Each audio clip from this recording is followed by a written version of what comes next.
You can see they go all the way along, like a lollipop. But it's strange because it doesn't make the sign more visible. The UK doesn't really have that because it's too cold. If you have an open face design like that, the people will just freeze. I started this Hong Kong estates project around 5 years ago. Since then, I've visited over 100 estates, every housing estate built before 1990, and I'm continuing to do so. I guess I first noticed Hong Kong estates when I took a bus to Aberdeen, and the bus passed through Wah Phu Estate. And at the time I didn't know what that building was that I passed through. It was just a kind of building with very tall open corridors along both sides of the road. Later on I found out that it was a housing estate, and so I went to check it out just to have a look around. And then I found that it was much more interesting than I anticipated. And the journey kind of began from there. 嚟自倫敦嘅伊人13年前嚟到香港，揾到一份幼稚園老師嘅工作，教小朋友英文同埋藝術等。佢特別中意香港嘅公屋，有時佢收工之後會到附近嘅屋邨影相，放假更加會專程去到唔同嘅屋邨。佢中意公屋嘅程度，甚至編咗10大屋邨推介榜。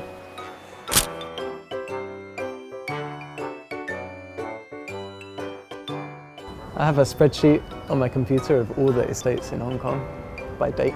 I was kind of tackling the estates in chronological order. So I got a list of all the estates and I was going through them one by one. So normally I just walk around. I don't really have any particular direction. I tend to explore the whole estate to start with. And then if there's something that really caught my eye or something that I think has more potential, I'll go back and shoot it. 望下望下伊人啲相，都有啲似已故德國攝影師 Michael Wolff 嘅風格喎。I think because the density is the thing that strikes you the most at first. But then after a while I began to notice some other details. Perhaps the design of the breeze blocks on the building or even the texture on the walls. There's a lot of small details. 呢一次伊人就帶我哋去到推介榜第1名嘅愛民村，唔知佢會喺嗰度發現啲乜嘢嘅特別細節呢？ The UK doesn't really have that because it's too cold. If you have an open face design like that, the people just freeze. So it's all enclosed. In the UK, the blocks are very contained. This is one of the key elements of Hong Kong estates, is the laundry hanging out. Yeah, hanging them in the window like that. You see it everywhere. It's like a kind of blurring between the private and the public space. The piece of material that's hanging over the doors, you know, it's only quite small, but it gives a little bit more privacy, but also allows for ventilation. And it also means if the neighbours are passing by, it kind of creates a way for the neighbours to interact with each other. I think so. It's just a way of using like every available space, right? So it's particular to people that live in a very tight space. They can use every single available nook and cranny to put things in. This is like an extreme version. But in the new estates, because the design is totally different, you don't see that anymore. So it's something that's been lost in the new design.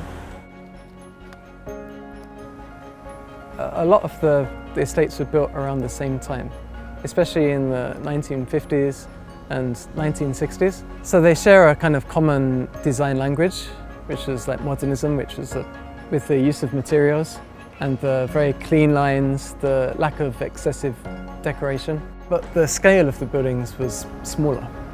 So more often than not, you'd have a group of blocks, but not to the density and to the extent that they did in Hong Kong.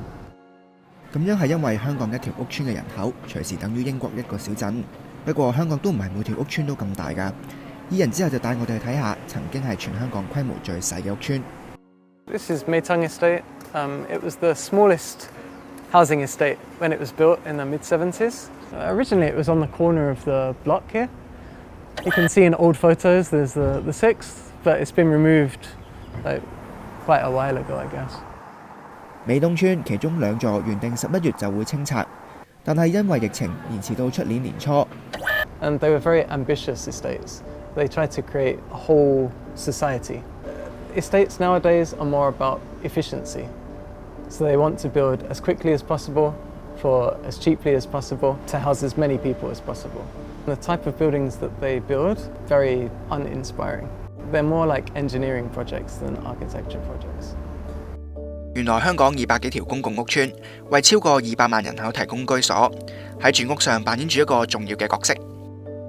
Perhaps it's somewhat overlooked by people that live in Hong Kong or even that live in the estate because they're used to it. It's quite special. Even in the world, there aren't many estates of this scale with this much ambition. Yeah, I think it's a loss. And that's one of the reasons that I've been so active in trying to kind of capture them and take photos while I can, like while they're still here. Because there's always a threat of redevelopment. Hong Kong is always changing, is always redeveloping, so yeah, nothing lasts forever. You want to live in? I would like to, but I can't. I'm not eligible. Because my apartment is probably not much bigger than the public housing estate, but my rent is way, way, way more. I mean, it is a struggle, especially I've just had a baby recently, and the amount of equipment that a baby needs. So I'm constantly like squeezing in to different places. Although the space is limited, there are a lot of benefits as well, and that it's very convenient to live in Hong Kong. The public transport is excellent, but it's a positive in that everything is close together. So it depends how you think about it. I think I can deal with the limited space. Yeah, I would love to continue living in Hong Kong as long as I can.